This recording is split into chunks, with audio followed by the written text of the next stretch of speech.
Okay, what do you think that I have gotten from you? What have you gotten from me? It's funny Besides besides CF. Oh, that's so funny.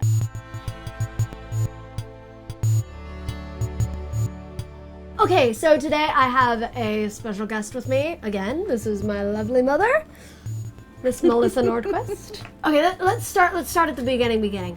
What was I like as a baby, and how was it having to be like thrown into the world of taking care of someone with a chronic illness when you were still young and all that, and it was your first kid? Oh, yeah. Oh, yeah. Well, of course, it was terrifying to be having your first baby and be told that, there's something seriously wrong right before I delivered you.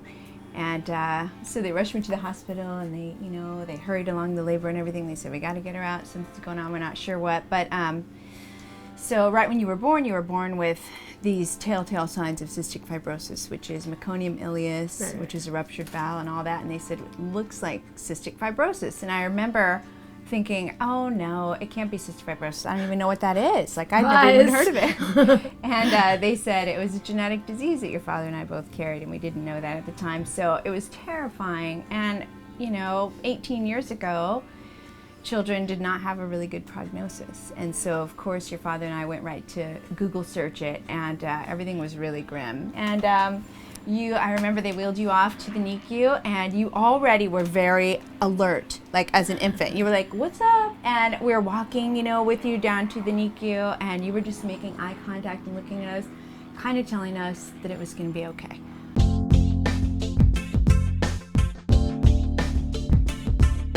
What are some really funny memories that you have throughout my childhood, like funny hospital stories? Well, you definitely hated to wear clothing. And so anytime I would put clothes on you, especially the diapers with the straps, you would be all in your diaper and you'd be looking at me across the room. It was like a standoff, and you'd have your hands on the straps here, and I'd be like, don't do it. And you'd walk and rip them off, and the diaper would fall, and you would just run out the door. And I was like, Claire, come back. And so you were always stripping. And always stripping. I have a good career opportunity ahead of me. Please. I was in the kitchen sweeping, and we had this screen door. It was over in Santa Monica, and Claire comes walking in, and she's smiling. She's all proud of herself, and I turn around and look at her, and she has just the second half of a huge cockroach hanging out of her mouth. And so I screamed, and I dropped the broom because it freaked me out, and then it made you cry, and I was like, open your mouth, give me that, and it was just a half of it. So that was funny. I can't imagine why you would think, oh, that looks interesting, I'm going to taste it. How do you cope with the thought of me dying? Let's get serious. Wow. You're on. Sorry. No pressure. Wow, it's funny. That has transitioned over the years. I think right when you were a baby, all I could think about was, what if she dies? It's a good question. But I think one of the biggest gifts of raising you has been it really forces you to live in the day. It's good. I have to compose myself anyway. Thank you, airplane. This is what she has me do at home all the time. You fancy. So,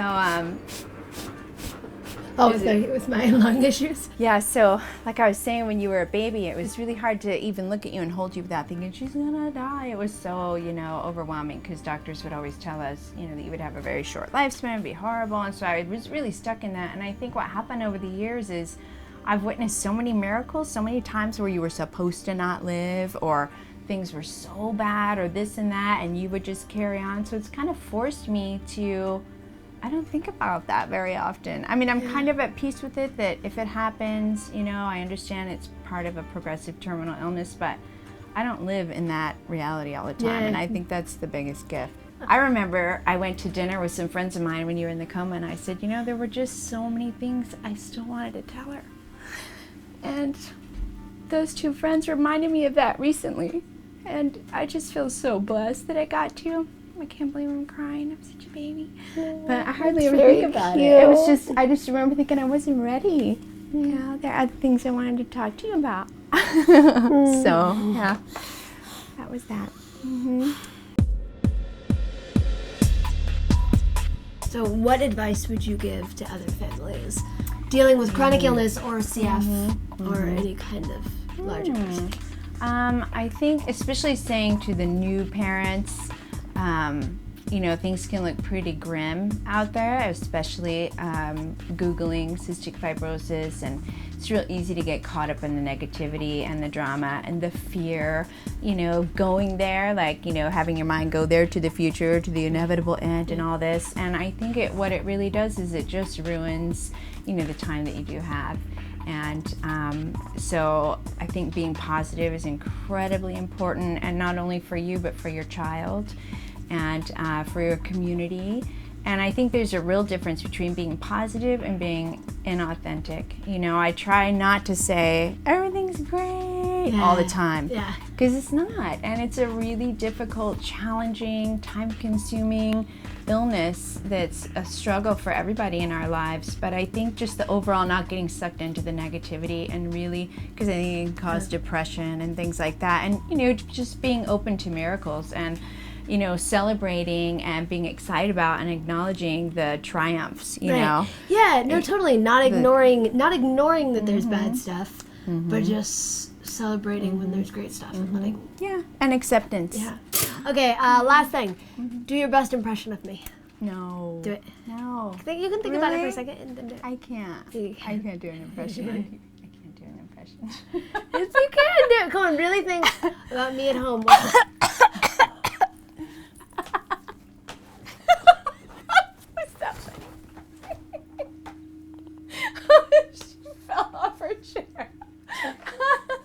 Was that good? That was so good. That was so good. Are you okay?